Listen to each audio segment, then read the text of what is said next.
నిమిషం ఆగాలి.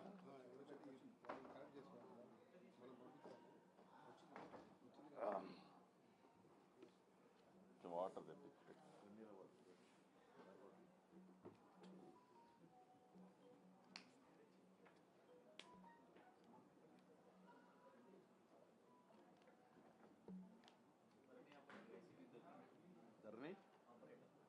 దొరికిండ ఏడా అమీర్పూర్లో ఎస్ఐ వచ్చేయాలి.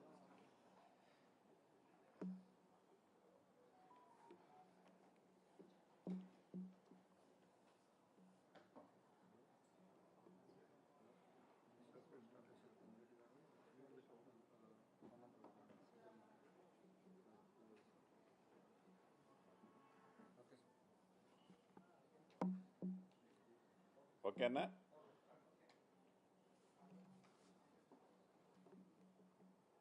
సహచర మంత్రివర్యులు పొన్నం ప్రభాకర్ గారు ఈ ప్రెస్ మీట్ కార్యక్రమంలో పాల్గొంటున్న మీడియా మిత్రులందరికీ మనస్ఫూర్తిగా హృదయపూర్వక నమస్కారాలు. ఈరోజు గౌరవ ముఖ్యమంత్రి రేవంత్ రెడ్డి గారి నాయకత్వంలో ఇంతకుముందే కేబినెట్లో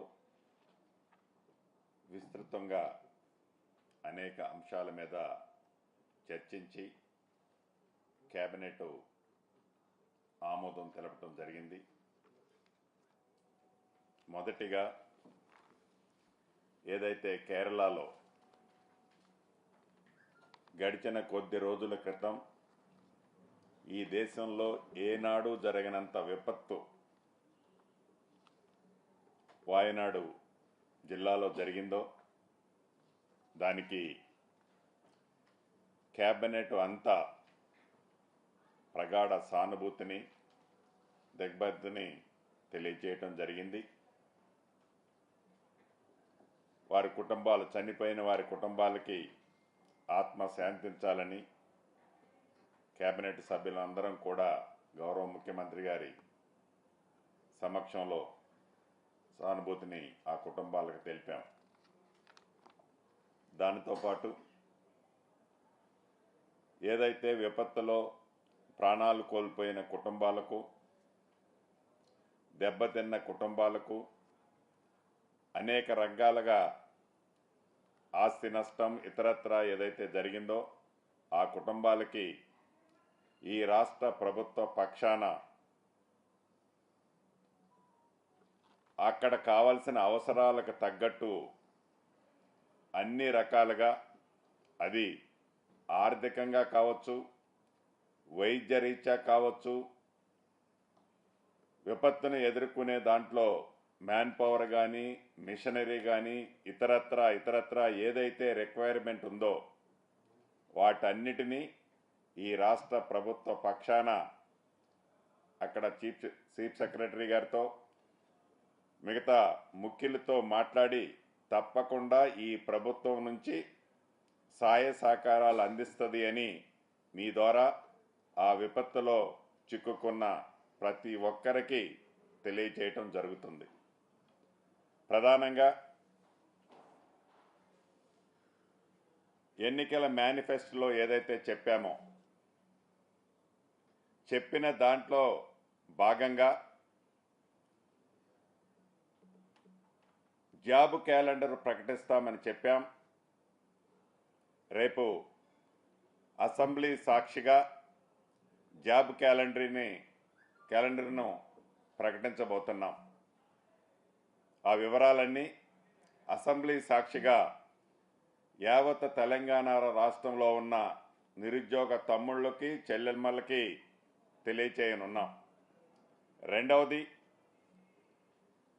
గడిచిన 10 సంవత్సరాలలో ఆనాటి రాష్ట్ర ప్రభుత్వం ఏదైతే పేదవాడి కష్టాల్లో పాలు పంచుకునే దాంట్లో మాటలకే పరిమితం అయింది తప్ప చేతల్లో ఏమి చేసింది అనేది ప్రత్యేకంగా చెప్పనవసరం లేదు. ఈ కేబినెట్లో గతంలో ఏదైతే ఎన్నికల్లో మేము చెప్పిన దాంట్లో భాగంగా తెల్ల రేషన్ కార్డులతో పాటుగా ఆరోగ్యశ్రీ కోసం ఆరోగ్యశ్రీ కార్డులని విడివిడిగా ఇవ్వాలి అనేది ఈ రాష్ట్ర ప్రభుత్వం కేబినెట్ నిర్ణయించింది. దీనికి సబ్ కమిటీలో 3 మంత్రులతో ఒక సబ్ కమిటీ ఏర్పాటు చేయటం జరిగింది. పౌర సరఫరా శాఖ మంత్రివర్యులు ఉత్తమ్ కుమార్ రెడ్డి గారు, అదే రకంగా ఆరోగ్య శాఖ మంత్రివర్యులు దామోదర్ రాజనరసింహ గారు, రెవెన్యూ శాఖ మంత్రిగా నేను ఈ సబ్ కమిటీలో ఉంటాం. వీలైనంత తొందరలో ఈ సబ్ కమిటీ రిపోర్టు నివేదిక గవర్నమెంట్కి ఇచ్చి ఆ విధి విధానాలు ఫైనల్ చేసి తప్పకుండా అనుకున్న ప్రకారం ప్రతి పేదవాడికి, అర్హులైన ప్రతి పేదవాళ్ళకి ఈ రాష్ట్ర ప్రభుత్వం తెల్ల రేషన్ కార్డు, అదే రకంగా ఆరోగ్యశ్రీ కార్డును కూడా ఇవ్వాలని ఈరోజు గౌరవ ముఖ్యమంత్రి రేవంత్ రెడ్డి గారి సమక్షంలో జరిగిన కేబినెట్లో నిర్ణయం తీసుకోవడం జరిగింది. అదేవిధంగా ఏదైతే గతంలో చూసాం, ఎవరెవరికో క్రీడల్లో పాల్గొన్న వాళ్ళకి ఆనాటి ప్రభుత్వం సహాయ సహకారాలు అందించిందని గొప్పలు చెప్పుకొని మాటలకే కొంతమంది విషయంలో పరిమితమైంది.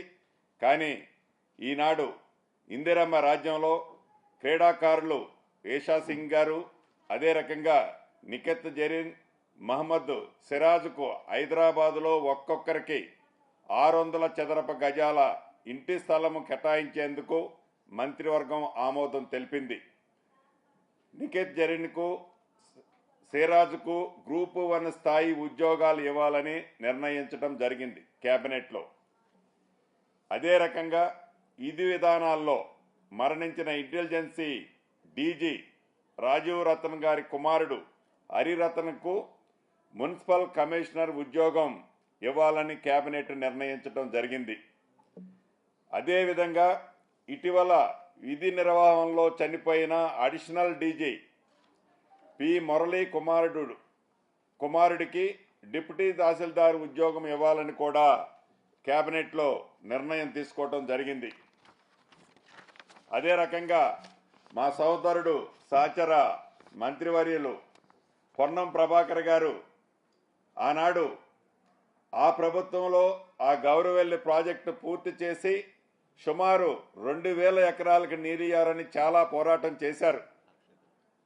2 లక్షల ఎకరాలకు నీలియాలని పోరాటం చేశారు. కానీ ఏది పోరాటం చేసినా ఆర్భాటాలే చేసింది తప్ప ఆనాటి ప్రభుత్వం నిజంగా రైతన్నులు ఆదుకునే దాంట్లో వారి చిత్తశుద్ధి ఏందో మనకి తెలియంది కాదు. ఈనాడు ఈ Gouravelli project left canal, right కెనాల్ని కంప్లీట్ చేయటం కోసం ఆనాడు వాళ్ళు ఏదైతే ఆర్భాటంగా శాంక్షన్లు చేసిన ఎస్టిమేట్లలో ల్యాండ్ ఎక్విజిషన్ లాంటి కాంపోనెంట్లు కూడా పెట్టకుండా ప్రాజెక్టులు కేవలం వర్కుల కోసమే పెట్టిన సందర్భం మనం చూసాం. ఈనాడు ఈ ప్రభుత్వం ఆ గౌరవెల్లి ప్రాజెక్టుకు సంబంధించిన రివైజ్డ్ ఎస్టిమేటు సోదరుడు పొన్నం ప్రభాకర్ గారు పట్టుపట్టి గౌరవ ముఖ్యమంత్రి గారిని కేబినెట్ని ఒప్పించి 2 లక్షల ఎకరాలకి సాగులో తీసుకొచ్చి ఈ ప్రాజెక్టుకి సంబంధించిన రివైజ్డ్ ఎస్టిమేట్ని ఈ కేబినెట్లో ఆమోదించడం జరిగింది. అదే రకంగా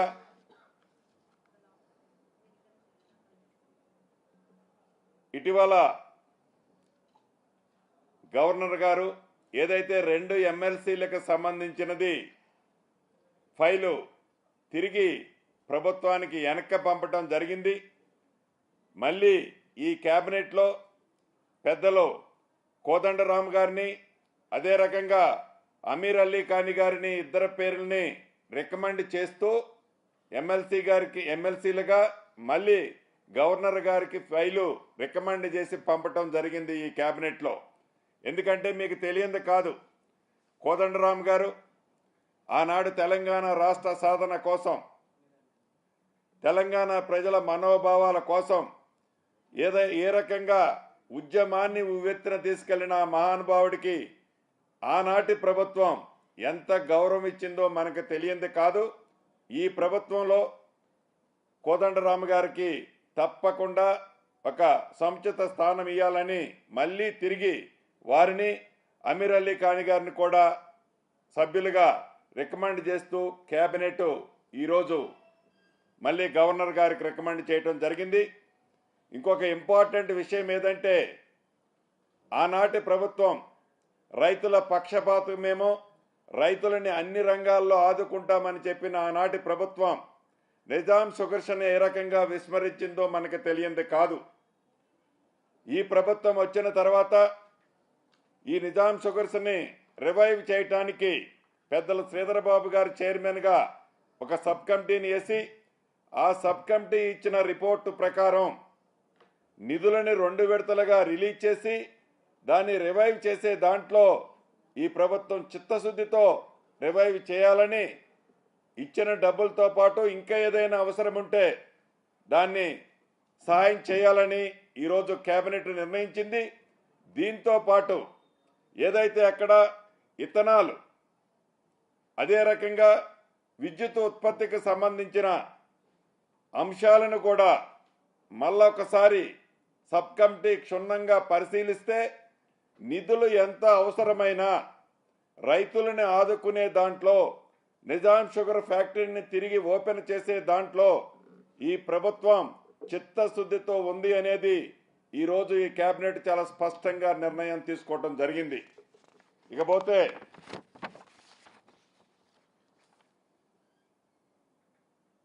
ఏదైతే మూసీని ప్రక్షాళన చేసి ఈ హైదరాబాద్ వాస్తవ్యులకి ఈ ప్రభుత్వం యొక్క ప్రాధాన్యత ఈ ప్రభుత్వం యొక్క చిత్తశుద్ధి ఎలా ఉందో మన బడ్జెట్లో మీరు స్పష్టంగా చూశారు.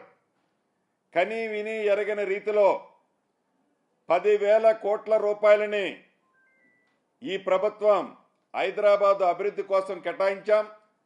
దాంతో పాటుగా అదనంగా మూసీ రివర్ను కూడా ప్రక్షాళన చేయాలి అనేది ఈ రాష్ట్ర ముఖ్యమంత్రిగా కేబినెట్ అంతా కూడా అదే దృష్టితో పనిచేస్తుంది. ప్రధానంగా గోదావరి నీటిని మల్లన్న సాగర్ షామీర్పేట చెరువు నుంచి అక్కడ నుండి హైదరాబాద్లో ఉన్న జంట నగరాల జలాశ్రయానికి ఉస్మాన్ సాగర్ హిమాయత్ సాగర్కు తరలించేందుకు మంత్రివర్గం ఆమోదం తెలిపింది ఈనాడు. అంటే మల్లన్న సాగర్ నుంచి గోదావరి నీటిని షామీర్పేట చెరువు నింపి అక్కడ నుంచి ఉస్మాన్ సాగర్ హిమాయత్ సాగర్కి తరలించి ఆ నీటిలో 15 టీఎంసీల నీటిని తరలించే దాంట్లో 5 టీఎంసీలు హైదరాబాద్ తాగునీటికి, 10 టీఎంసీలు నీరు హైదరాబాద్ పరిసర ప్రాంతాల్లో ఉన్న అన్ని చెరువులు, అదే రకంగా మూసీలో రెగ్యులర్గా ఫ్రెష్ వాటర్ ఉండటం కోసం ఆ నీటిని వాడే విధంగా ఈరోజు కేబినెట్ నిర్ణయం తీసుకోవటం జరిగింది.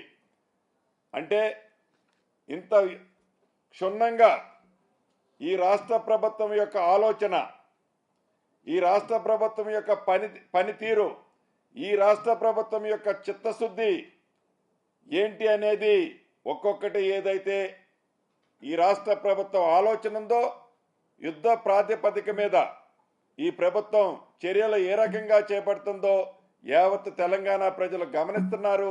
తప్పకుండా మీ సహాయ సహకారాలు ఇదే విధంగా ఉండాలని మనస్ఫూర్తిగా కోరుకుంటూ మిత్రులు పొన్నం ప్రభాకర్ రావు గారిని మాట్లాడవలసిందిగా కోరుతున్నాను.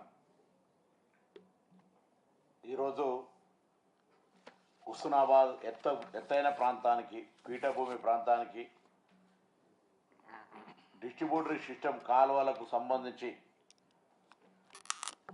437 కోట్ల రూపాయలని బడ్జెట్ ఆమోదింపజేసినందుకు గౌరవ ముఖ్యమంత్రి గారికి, ఉప ముఖ్యమంత్రి గారికి, ఆర్థిక శాఖ మంత్రికి, అదేవిధంగా సహచర కేబినెట్ మంత్రులందరికీ, అధికారులందరికీ ధన్యవాదాలు. అక్కడి స్థానిక శాసనసభ్యుడిగా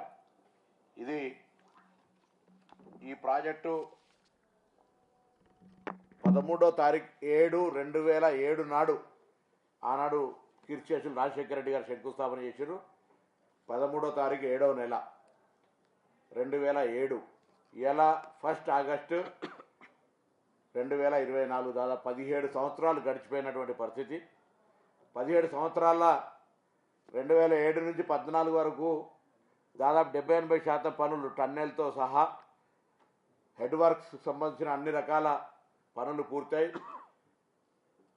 right side 44 kilometre canal, left side 14 కిలోమీటర్కి సంబంధించిన అన్ని కూడా జరిగి కాలువల ద్వారా చేయాల్సిన పరిస్థితుల్లో ఆనాడు తెలంగాణ రాష్ట్రం ఏర్పడి కేసీఆర్ గారు ముఖ్యమంత్రి అయిన తర్వాత మీ అందరికీ జ్ఞాపకం ఉండొచ్చు, కేసీఆర్ గారు మొదటిసారి ఆ ప్రాంతానికి వచ్చినప్పుడు అక్కడనే ఇన్ని రోజులు ఆంధ్రప్రదేశ్ ఉండే, ఇప్పుడు తెలంగాణ రాష్ట్రం వచ్చింది, ఎవడడ్డం వస్తారో చూస్తా, ఇక్కడనే కుర్చేసుకొని కడతా అన్న ప్రాజెక్టు ఈ గౌరవేలు ప్రాజెక్టు మీకు జ్ఞాపకం చేస్తా ఉన్నాను. ఆ గౌరవేలు ప్రాజెక్టు 10 సంవత్సరాల పూర్తి కాలే.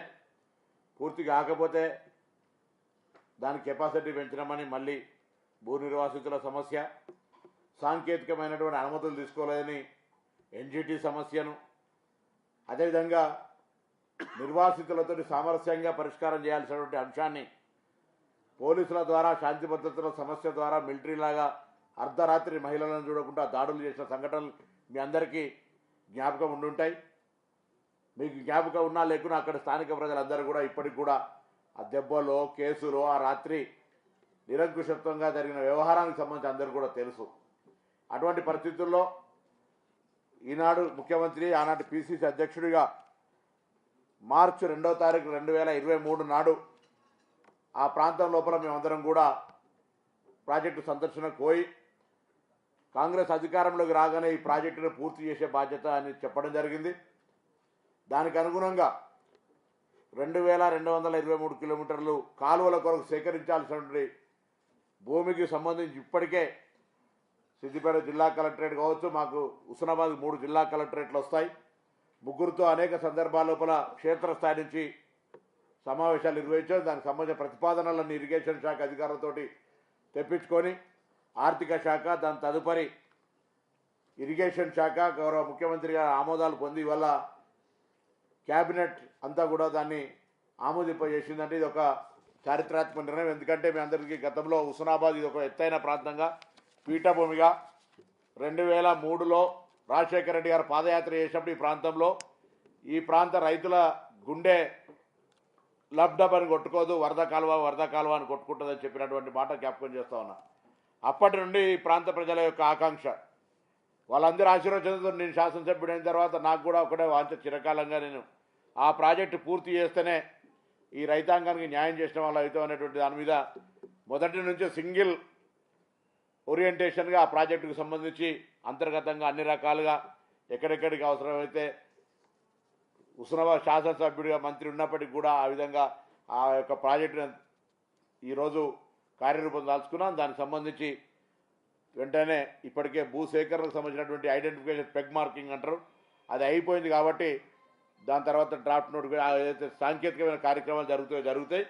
సో అందులో కొంత చిన్న సమస్యలు భూ నిర్వాసితులకు సంబంధించి ఎన్జిటి సమస్యలకు కూడా నేను ఇక్కడ నుండి వాళ్ళందరూ కూడా కోరుతాను. ఇలా ఈ ప్రాంతానికి నా హుస్నాబాద్తో పాటు గన్పూర్ నియోజకవర్గానికి కూడా ఈ యొక్క నీరు అందుతుంది. కాబట్టి ఇది ఫేజ్ 7 కింద వరద కాలువతోటి లోయర్ మానేరు ద్వారా నీళ్ళు వచ్చే విధంగా ఇక్కడికి అన్ని రకాల వ్యవస్థ ఉంది. కాబట్టి జస్ట్ డిస్ట్రిబ్యూటర్ సిస్టమ్ను వచ్చి రాబోయే సీజన్లలో నీళ్లు అందించడానికి కృతనిశ్చయంగా పనిచేస్తాం. ఎప్పటికప్పుడు దాన్ని ప్రోగ్రెస్ను పర్యవేక్షించుకుంటూ పనిచేస్తాం. ఈ ప్రాంత రైతులందరికీ కూడా శుభాకాంక్షలు. ఎందుకంటే ఒక పక్క మొదటి దశ ₹1,00,000 ఇచ్చినప్పుడు మా నియోజకవర్గం 2వ నియోజకవర్గం లబ్ధిదారులలో, మొన్న కూడా మా నియోజకవర్గంలో దాదాపు ₹93 కోట్ల వచ్చినాయి. మళ్ళీ ఇప్పుడు థర్డ్ ఫేజ్లో కూడా వస్తాయి. అక్కడ ప్రాంతం అంతా కూడా రైతాంగం మీద ఆధారపడి వెనుకబడ్డటువంటి ఓన్లీ వ్యవసాయం మీద ఆధారపడే రైతాంగానికి కాలువ ద్వారా నీళ్ళు వచ్చినట్టయితే ఈ యొక్క రైతులందరూ కూడా సంతోషంగా ఉంటారు. అది మా ఆకాంక్ష. కాబట్టి ఈ విధంగా ఒకవైపు రుణమాఫీ, మరొక వైపు కాలువల ప్రక్రియ జరుగుతున్న సందర్భంగా హుస్నాబాద్ ప్రాంత రైతాంగానికి అందరికీ కూడా శుభాకాంక్షలు తెలియజేస్తూ ప్రభుత్వంలో ఉన్న పెద్దలందరికీ మరొకసారి ధన్యవాదాలు తెలియజేస్తాను. డెఫినెట్గా వితిన్ 1 మంత్ లోపలనే కమిటీ రిపోర్ట్ ఇస్తుంది. యాజ్ ఎర్లీ యాజ్ పాసిబుల్ చిత్తశుద్ధితో ఈ ప్రభుత్వం చేయాలని రెడీగా ఉందన్న. ఆల్రెడీ ధరణికి సంబంధించిన దాంట్లో ఏదైతే ఒక కమిటీని వేసామో కమిటీ రిపోర్ట్ ఇవ్వటం జరిగింది. రేపు అసెంబ్లీలో షార్ట్ డిస్కషన్ కూడా తీసుకొస్తున్నాం. మొత్తం అసెంబ్లీలో ఏం జరగబోతుందో రేపు చెప్పబోతున్నాను. పొన్న ప్రభాకర్ గారు 17 ఏళ్ల సుదీర్ఘకాలం తర్వాత గౌరవల్లి గెట్టపల్లి ప్రాజెక్టుకు మోక్షం లభించింది. 437 కోట్లు రిలీజ్ అయింది అంటారు. ఈ వరద కాలువలు ఎప్పటిలోగా పూర్తి కాబోతున్నాయి, ఎప్పటికీ నీళ్ళు అందించబోతున్నారు? సరే, ఇవాళే దానికి సంబంధించినటువంటి సాంకేతికమైనటువంటి అప్రూవల్స్ వచ్చినాయి. దీనికంటే ముందు క్షేత్రస్థాయి పని అంతా పూర్తి అయి ఉంది. తదుపరి జరగాల్సినటువంటి నోటిఫికేషన్ కావచ్చు, యాక్టివేషన్కి ఒక రెవెన్యూ విధి విధానాలని దాని ప్రకారంగా ప్రక్రియ కొనసాగుతుంది. గౌరవ మంత్రులు కూడా రెవెన్యూ పరంగా కూడా వారి ఆదేశాలను తీసుకుంటాం. ఇమ్మీడియట్గా రెవెన్యూ శాఖకు సంబంధించినటువంటి ల్యాండ్ యాక్టివేషన్ ప్రాసెస్ చేస్తాం. దాని తదుపరి కాలువలు సంబంధించి నిర్మాణానికి సంబంధించి కూడా వేగవంతంగా ఇక్కడ నిధులు వచ్చిన తర్వాత జాప్యం ఉండదు కాబట్టి పనులు జరుగుతాయి. వాస్తవంగా ఆ ప్రాంత రైతాంగం, మీరు కూడా ఆ ప్రాంత రైతుగా ఆ ప్రాంత రైతుల్లో కూడా చాలా సంతోషంగా ఈ కార్యక్రమం కొనసాగించే విధంగా అక్కడ బాధ్యతగా వ్యవహారం చేస్తారు.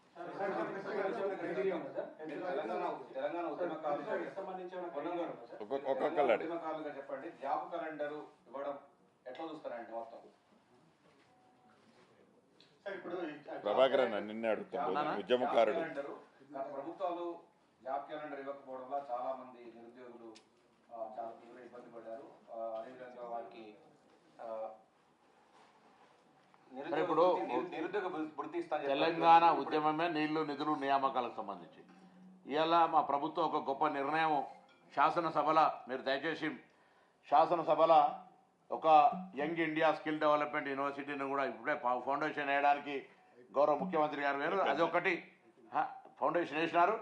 అది రాబోయే కాలం లోపల వృత్తులు, చేతి వృత్తులకు సంబంధించినటువంటి అంశం మీద చాలా కార్యక్రమాలు జరగబోతా ఉన్నాయి. దాంతో ఒకటి. దాని తర్వాత మనం తెలంగాణలో నీళ్లు నిధులు నియామకాల కొట్లాడిన తర్వాత మా ప్రభుత్వం వచ్చిన తర్వాత చూస్తూ ఉన్నారు, నిరుద్యోగులే ఉద్యోగాలకు సంబంధించిన నోటిఫికేషన్ వాయిదా వేయమనే పరిస్థితులలో ఉండేంత సీరియల్గా మేము ఉద్యోగాలు నియామకం చేయ ప్రయత్నం చేస్తున్నాం.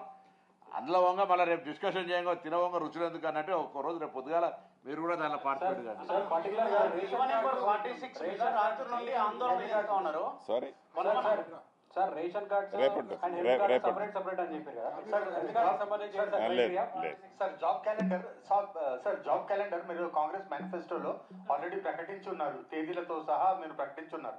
ఇప్పుడు ఆ తేదీలను సవరించి మళ్ళీ కొత్తగా ఇష్యూ చేస్తున్నారు. చట్టబద్ధత చేస్తాం కదా, దాన్ని డిస్కషన్ పెట్టి ఇంకేమైనా మార్పులు చేర్పులు మీలాంటి వాళ్ళని సలహాలు చెప్తే మార్పులు చేర్పులు చేసుకునే అవకాశం ఎన్నికల సందర్భంగా చెప్పినాం. ఆనాడున్న సమాచారంతో ఇవాళ మళ్ళీ ఇంకా పక్క ఎగ్జిక్యూషన్లో మొన్న మేము ఇచ్చిన తర్వాత వాయిదా వేయమని వాళ్ళు వీళ్ళు అడిగినటువంటి పరిస్థితి రాకుండా ఒక పూర్ణమైనటువంటి క్యాలెండర్ తీసుకురావాలని ఆలోచన మీరు కూడా సలహా చెప్తే సంతోషం.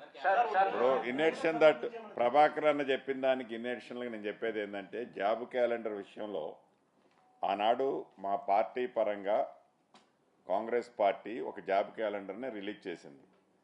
దానికి చట్టబద్ధత చేయాల్సిన అవసరం ఉంది. భేషజాలకు పోకుండా అసెంబ్లీ సాక్షిగా అది పెడతాం. ప్రతిపక్ష సభ్యులు ఎవరైనా మంచి సూచనలు ఇస్తే వాటిని సేకరిస్తాం. మేము చేసిన దాంట్లో ఏదన్నా మంచి అనిపిస్తే వాళ్ళు చెప్పిన దాంట్లో తప్పకుండా దాన్ని ఇన్కార్పొరేట్ చేసి ఆ జాబ్ క్యాలెండర్నే అఫీషియల్గా రిలీజ్ చేస్తాం.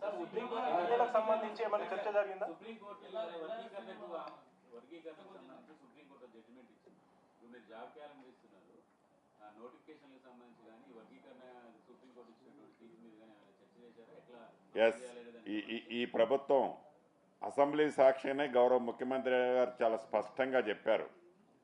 ఏదైతే జడ్జిమెంట్ రావడంతోనే ఏదైతే ఇప్పుడు ఆల్రెడీ నోటిఫికేషన్ పిలిచి గ్రూప్ 1, గ్రూప్ 2, గ్రూప్ 3 ఉన్నాయో ఇవి రిలీజ్ షెడ్యూల్ ఏదైతే రిలీజ్ కాకముందు ఈ జడ్జిమెంట్ వచ్చేస్తే ఆర్డినెన్స్ తీసుకొచ్చైనా దాన్ని ఇంప్లిమెంట్ చేస్తామని చెప్పాం. అంటే ఈ ప్రభుత్వం యొక్క చిత్తశుద్ధి మాటలతో కాకుండా చేతలతో ఎలా ఉందనేది అది వచ్చిన కపుల్ ఆఫ్ మినిట్స్లోనే గౌరవ ముఖ్యమంత్రి గారు నాకు తెలిసి ఈ రాష్ట్రంలో కానీ ఈ దేశంలో కానీ ఎవరు అంత స్పష్టంగా మాట్లాడి ఉండరు. గౌరవ ముఖ్యమంత్రి గారికి ఈ ప్రభుత్వానికి అంత క్లారిటీ ఉంది. గురించి రిజర్వేషన్లు కంటిన్యూ అవుతాయా, రిజర్వేషన్లు మార్చుతారా, ఎప్పటిలోగా పంచాయతీరాజ్ ఎన్నికలు ఉండబోతున్నాయి? డెఫినెట్గా ఏదైతే ఆల్రెడీ మొన్న కేబినెట్లో మంత్రులు కొంతమంది ముఖ్యమంత్రి గారితో కూర్చొని చర్చించాం. బీసీ కులగణన ఏదైతే ఉందో దాన్ని చేసే దాంట్లో ఆల్రెడీ ఓటర్ లిస్టు రిలీజ్ ఇంకా 1-2 డేస్లో అవుతుందని అనుకుంటున్నాం. అది అవటంతో దాన్ని చేసి దాని పద్ధతి ప్రకారం చేయటం జరిగింది. ఓటర్ లిస్ట్ అనేది ఇప్పటి వరకు కేంద్ర ఎన్నికల సంఘం ఇవ్వలే. రాష్ట్ర ఎన్నికల సంఘం ద్వారా పంచాయతీరాజ్ శాఖకు రావాలి. దాని తర్వాత దాని వికేంద్రీకరణ జరగాలి. కులగణన చేసి ఎన్నికలు నిర్వహించడానికి ప్రభుత్వం ఎప్పుడు సిద్ధంగా ఉంది. రిజర్వేషన్లకు సంబంధించి కూడా ఎక్కడ కూడా ఎవరికి ఏ వర్గానికి అన్యాయం జరగకుండా అందరూ కూడా దానికి పాజిటివ్గా డిస్కషన్ చేస్తారు. తర్వాత ఉద్యోగాలకు సంబంధించి ఒక విషయం 317 సంబంధించి 317 సంబంధించి సబ్ కమిటీ మెంబర్గా మేము అనేక సందర్భాల్లో సమావేశాలు కూర్చున్నాం. దయచేసి ఎవరైనా ఏదైనా ప్రొవొకేషన్ చేసినా 46 జీవో కావచ్చు, 2008 డిఎస్సి కావచ్చు, ఇంకా మళ్ళీ 1998 జీవోకి సంబంధించిన డిఎస్సి అన్ని రకాలు ఉన్నాయి. 46 అనేక రకాల అంశాలకు సంబంధించి పరిష్కార మార్గం చూపెట్టే విధంగా గౌరవ దామోదర్ రాజనరసింహ గారు చైర్మన్గా, శ్రీధర్ బాబు గారు నేను మెంబర్లుగా అన్ని డిపార్ట్మెంట్ సెక్రటరీలతోటి పలు దఫాలుగా చర్చ జరిగినది. దీని మీద ఎవరు ఆందోళన పడాల్సి దాన్ని పరిష్కారం చేస్తాం. పరిష్కారం మా ప్రభుత్వం గతంలో ఎన్నికల సందర్భంగా ఇచ్చిన హామీ ప్రకారంగా బరాబర్ రిజాల్వ్ అంటే క్రైటీరియా సార్ హెల్త్ కార్డు సంబంధించి సెపరేట్. ఫస్ట్ ఇప్పుడు కేబినెట్ సబ్ కమిటీ అదే ఫైనల్ చేయబోతుంది. విధి విధానాలు ఫైనల్ చేస్తే మిగతాది ఇంప్లిమెంటేషన్ అనేది వెరీ ఈజీ. విధి విధానాలు ఫైనల్ చేయడానికి కేబినెట్ సబ్ కమిటీ. ఎల్ఆర్ఎస్ కూడా ఈ ప్రభుత్వం చిత్తశుద్ధితో వీలైనంత తొందరలో వాటిని కూడా పూర్తి చేయాలని, ఎందుకంటే ఎప్పుడో లాంగ్ పెండింగ్ ఇష్యూ అది. వాటిని పూర్తి చేసే కార్యక్రమాన్ని ఆల్రెడీ చేపట్టాం. డెఫినెట్ గా కంప్లీట్ చేస్తాం. పంచాయతీరాజ్ ఎలక్షన్ లో బీసీ రిజర్వేషన్ గత ప్రభుత్వం తగ్గించింది, దాన్ని సమీక్షిస్తారా? అదే చర్చనే లేదంటే ఇప్పుడు చెప్పింది వెళ్ళాను ఇంకానూ. ఓకేనా? అలా థ్యాంక్ యూ.